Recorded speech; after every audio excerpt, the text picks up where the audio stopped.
I know it's here somewhere. Finally. Oh, it's time for the doctor.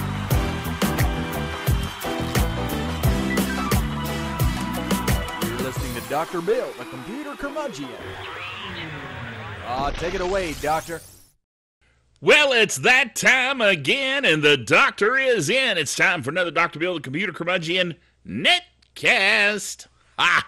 And once again, we're here as live as it can be when it's recorded. At any rate, yes. And we have several things to talk about, several new things that are going to be very cool. Not the least of which is that my camera is now positioned at such a point that it is looking straight into my eyes. Yes, I've developed a weird and geeky stand for the camera that allows me to look right into my computer screen and see the camera at the same time, which is odd. And it means I can read the computer screen except for the fact that the camera's in the way. So it's kind of like, what? At any rate. But it works well for doing the netcast. So what are you going to do? We are proud members of the Tech Podcast Network, techpodcast.com. If it's tech, it's right here on Dr. Bill, the computer curmudgeon. Also, by having the camera up there a little higher, we only get the top of the microphone here. You know, last week it was kind of like, microphone. Right in your face. Your face, not my face. It's the same to me because it's in the same location. But the camera was just so low that I was getting a shot of the microphone. I know you probably don't care, but that's okay. There's something for everyone here on Dr. Bill, the computer curmudgeon. Those that care and those that don't. Yes. Okay. Also, I want to do a demo today of something rather odd. Let me do something here. Don't be too shocked by what you're about to hear. This is music. It's not playing. Probably because I unplugged it. My phone has the weird capability of cutting itself off when you unplug an earplug from the phone. That's probably a feature. Don't know why. Let me start the music back. So there you go. That is, let me get rid of the shiny. That is Amazon Music Player playing Petra. It's one of my favorite groups. And this device right here is a weird and geeky device, which I will now plug in. It got quiet. Now, if I turn on this FM radio, you're going, what are you doing, Dr. Bill? I have now turned on the FM radio. Okay? And you will hear that it is playing static until I press the button on this device.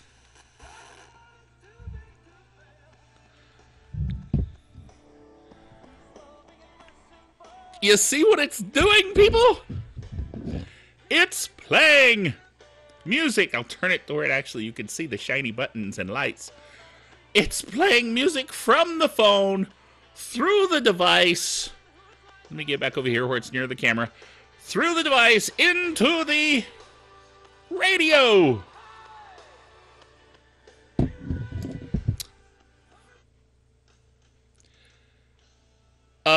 Okay, let me turn this off. You're going, what? Okay, let me get everything turned off so we won't be interrupted here. That's good. All right, and we'll talk about the little device. Okay, I will turn it off. I don't know if you can see the lights there. Turned it off. Okay, this little device I got off Amazon. Okay, Amazon.com. You won't believe this, but this device cost $1.95. And yes, it is very cheap.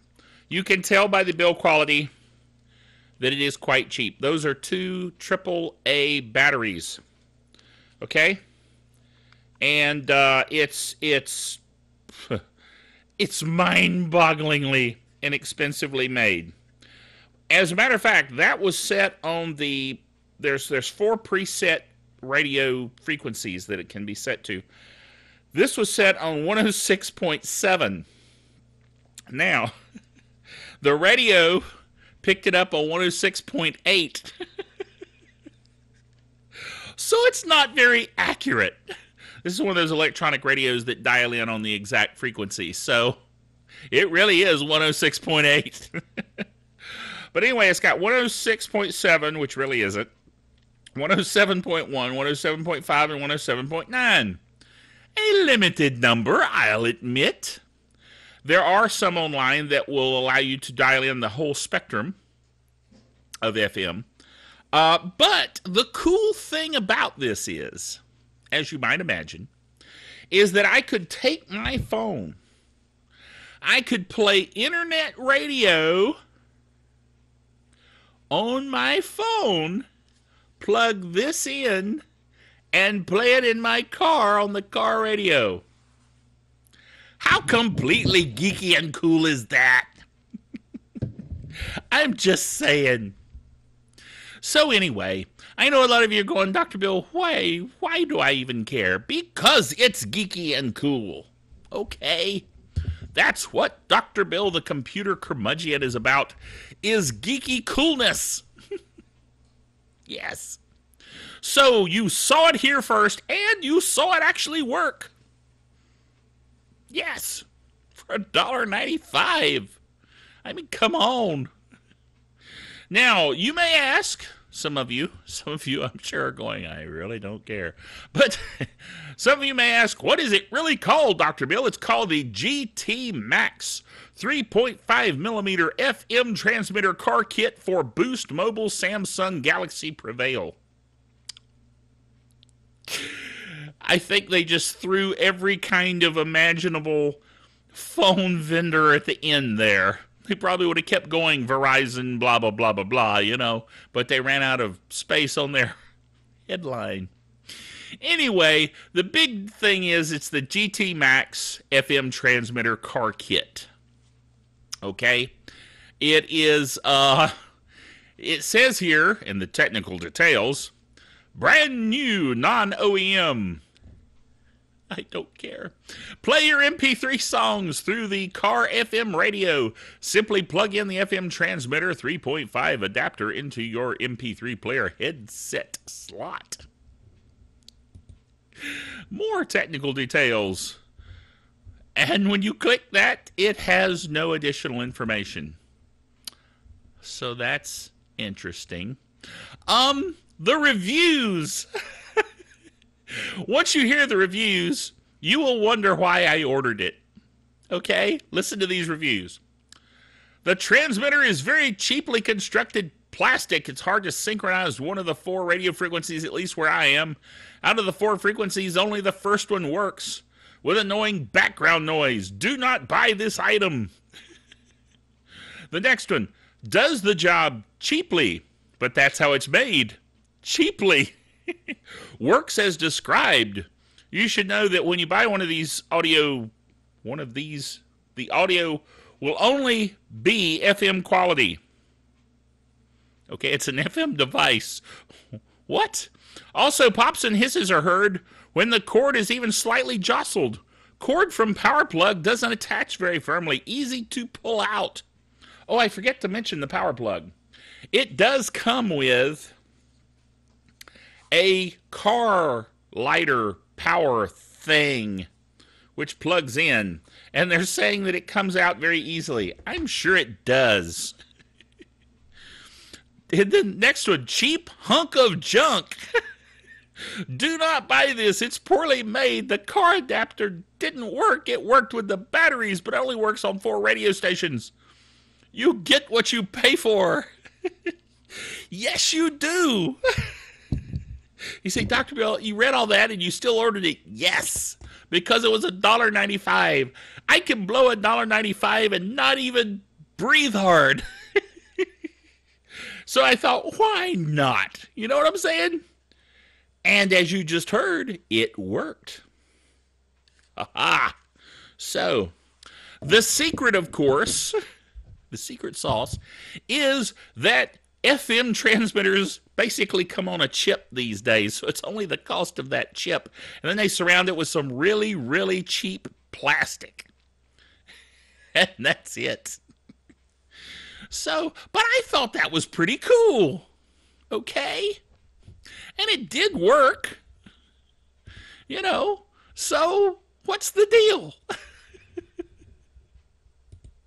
I like doing things like that. Ooh, I clicked on the wrong thing on my computer. Sorry about that. You probably didn't even know, but I did. Okay.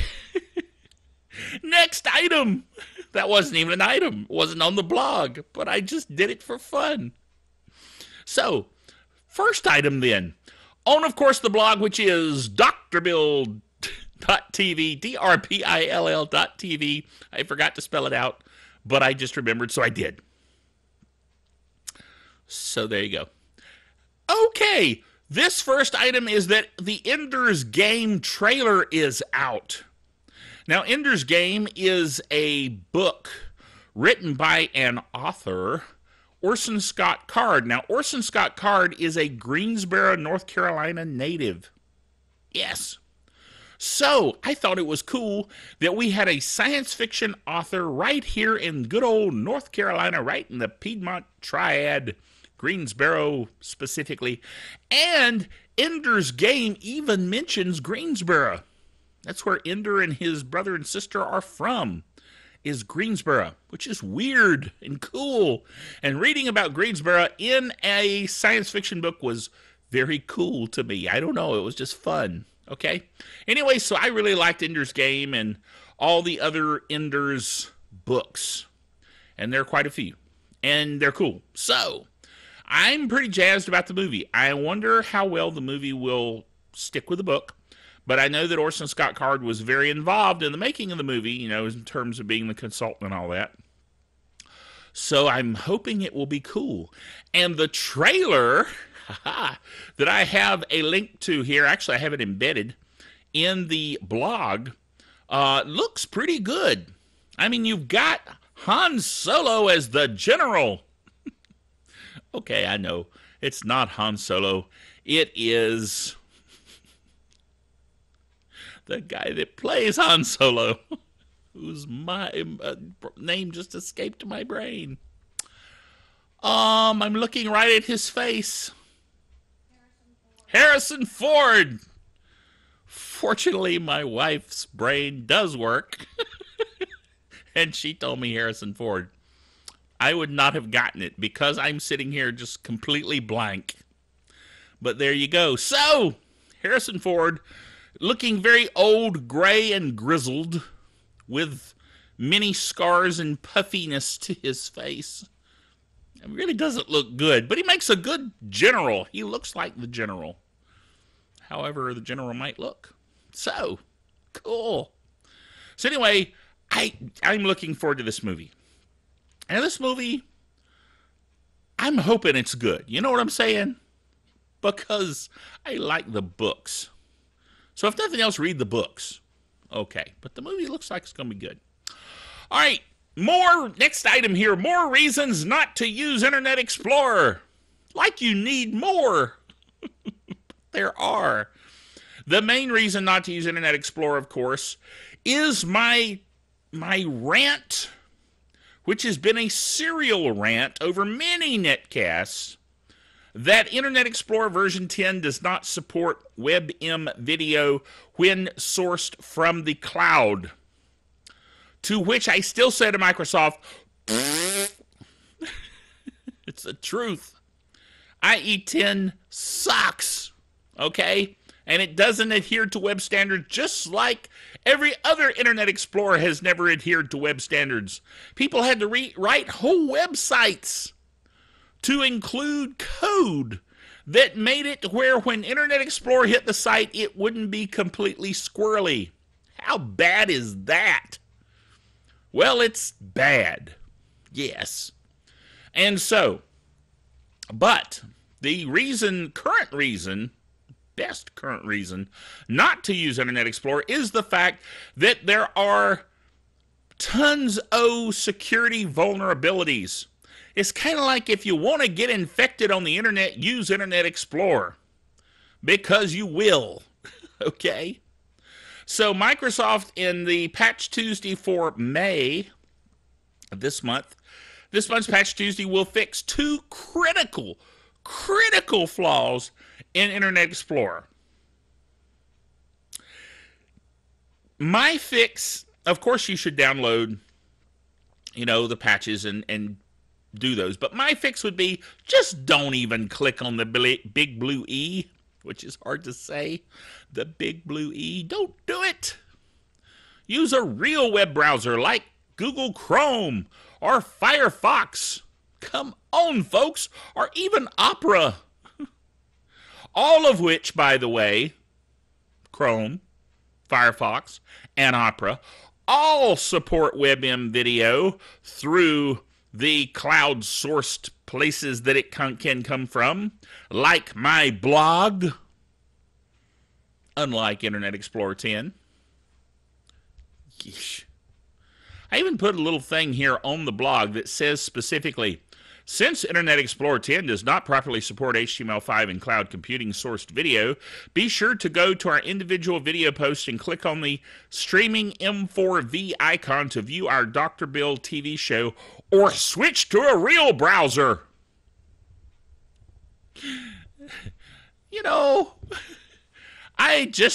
That rant just won't stop. You know what I'm saying?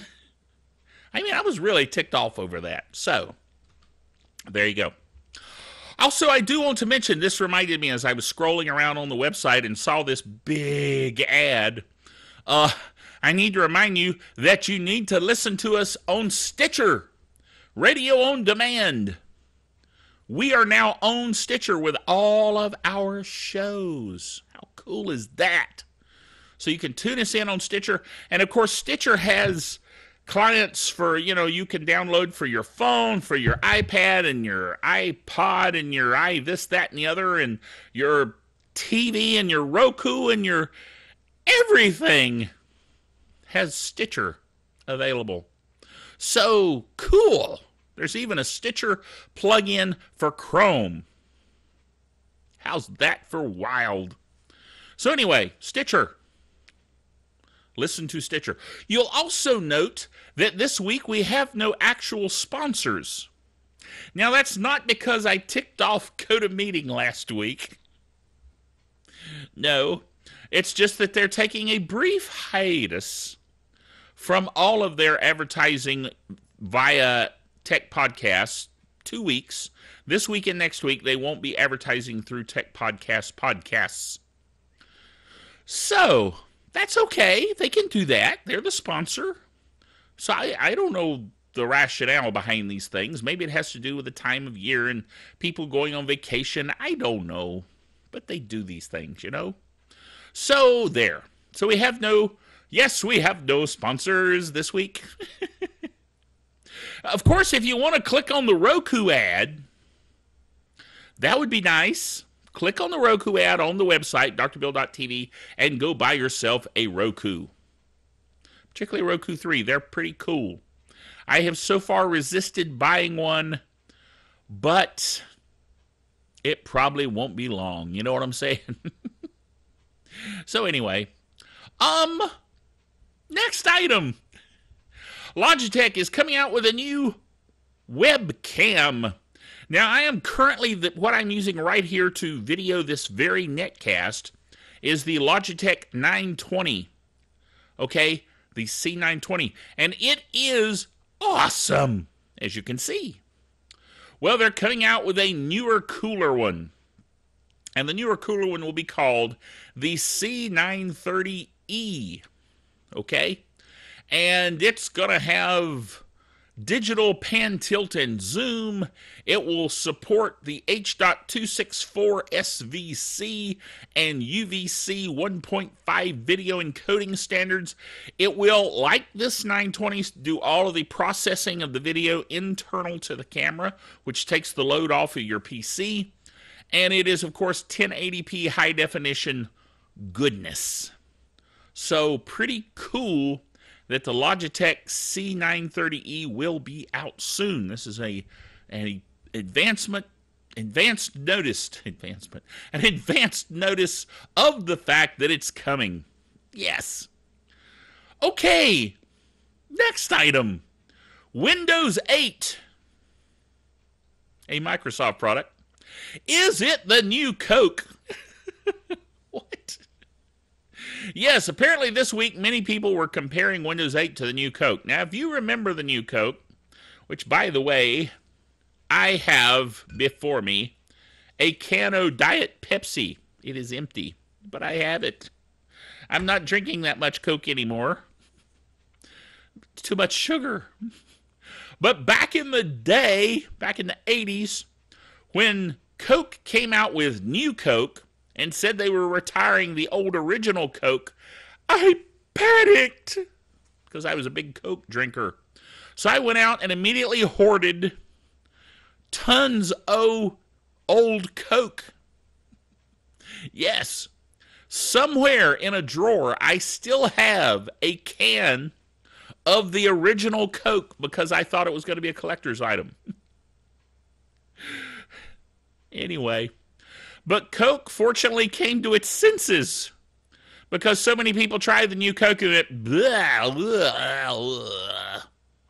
Basically, new Coke tasted like Pepsi, which is, there's nothing wrong with Pepsi. As you know, I drink Diet Pepsi, so I'm good with that. But Coke should taste like Coke, you know what I mean? So anyway, it was a big hoo-ha over that. And I was one of those hoo-haing. So I was kind of freaked out over that. Well, anyway, a lot of people were saying that as big of a fiasco as that was for Coke, Windows 8 may be just that big a fiasco for Microsoft. Yes, because the new Windows 8 interface, sorry, it's like the new Coke. Nobody wants it. Okay? And so, Windows is going to put the start button back into Windows 8 with Windows 8.1. All right?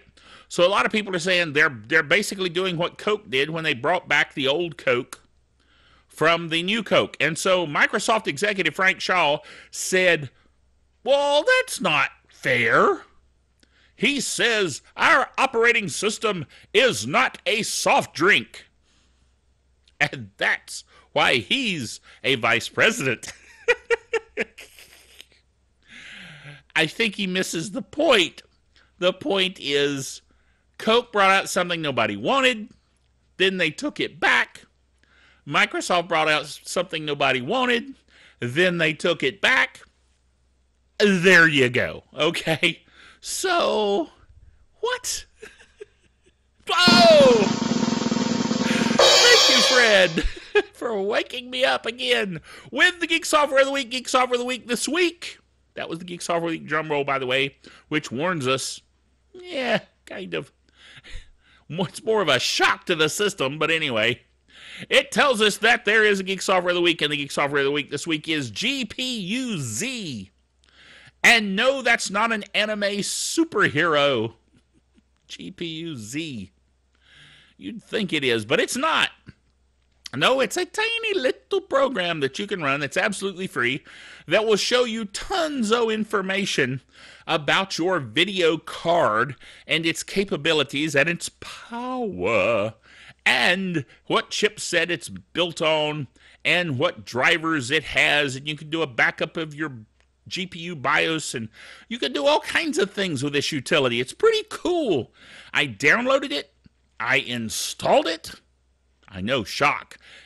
And I tried it, and it worked great.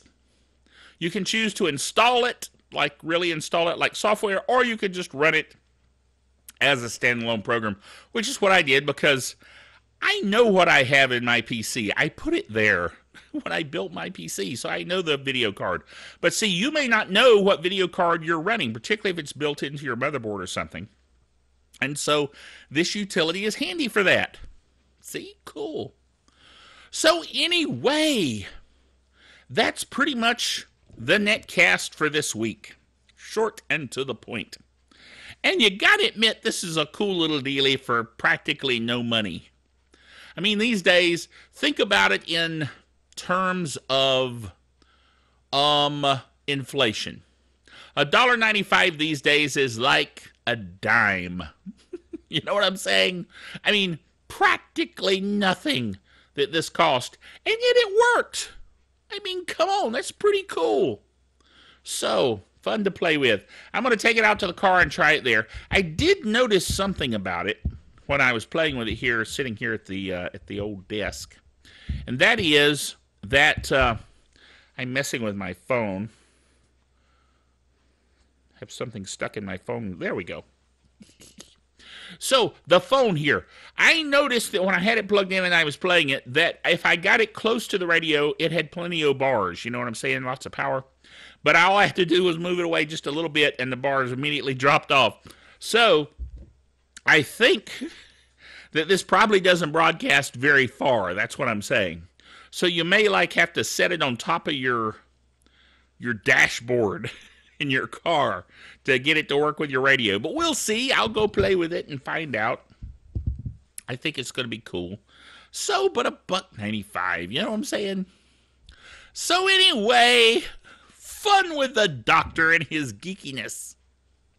Remember, until next time, that the doctor is out of here.